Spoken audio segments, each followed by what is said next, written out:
Hey everyone, Anthony Fantano here, the internet's busiest music nerd. Hope you're doing well, and it's time for a video where I come to the defense of Mr. Jack Antonoff. Before I do that, let me give a quick shout out to our sponsor, good people over at The Ridge, still making these amazing, fat, fantastic, minimalist, metal-plated wallets that you can sort of clip some money in on the back. That's nice. That's a nice feature, isn't it? Fits nicely in your front pocket. Hit up that link down below. Use promo code MELON. Get that minimalist wallet. You know you want it, buddy. All right, look, Jack Antonoff, songwriter, producer, multi-instrumentalist, really talented guy, likable guy, nice guy. But if you went on the internet around the time that Taylor Swift released her latest full-length LP, which I plan to review very soon, you wouldn't know it because it would seem that everybody across the music world hates him, thinks he's the worst thing to happen to music ever. Jack Antonoff. You know, I have to come on here and just come to the defense of Jackie Boy a little bit. And look, I have my criticisms of Jack's work.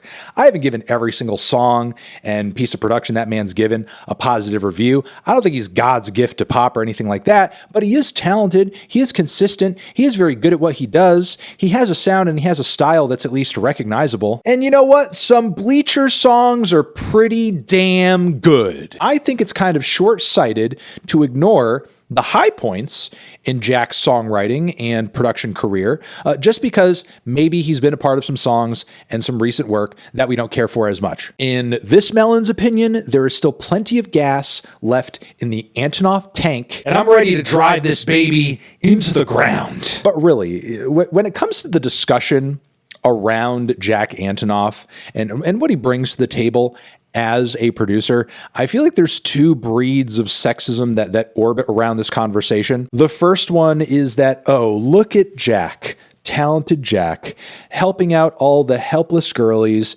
who would have no idea as to what to do if it were not for him swooping in and saving the day and just writing and arranging and just creating their entire albums for them while they don't have to lift a finger. Obviously, very dismissive, very sexist, totally takes away the agency of the artist who the album is, you know, obviously theirs at the end of the day. But the other kind of sexism that works almost like a yin to the first one's yang is the presumption that Jack is also completely in control and making all the decisions as he ruins the album of your favorite artist, which again also takes away agency from the artist who he's working with and is probably not like, you know, the real actual truth. Especially in the case of Taylor Swift, who is a super successful artist who there are producers who would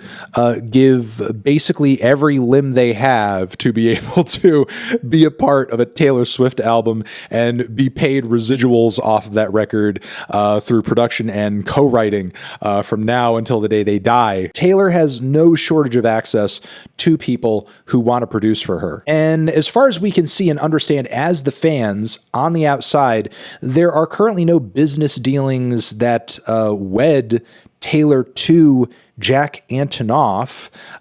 You have to presume that if she's working with the guy, it's because she likes working with the guy.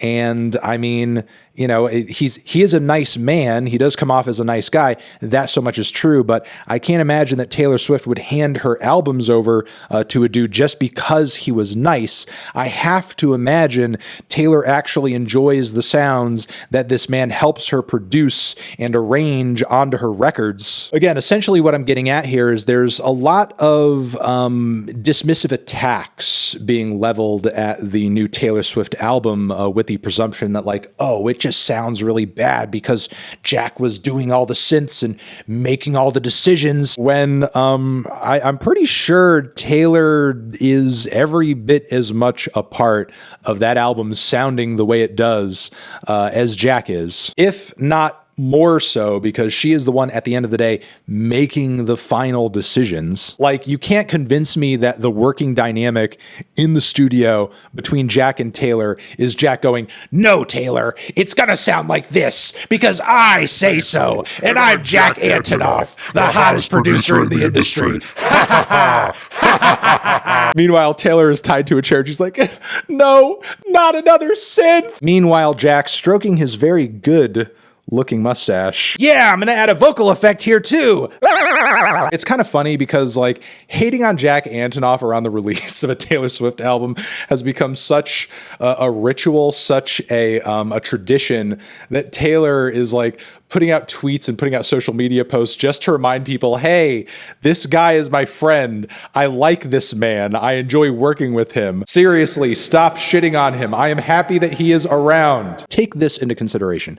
Taylor is somebody who historically, that especially as of late, when she is in a toxic situation, be it business-wise or artistically, she has been known to leave. She has been known to make noise. Look, you don't have to enjoy or support or fully get behind every single thing Taylor Swift does. She is an artist with a very long career where she has evolved numerous times.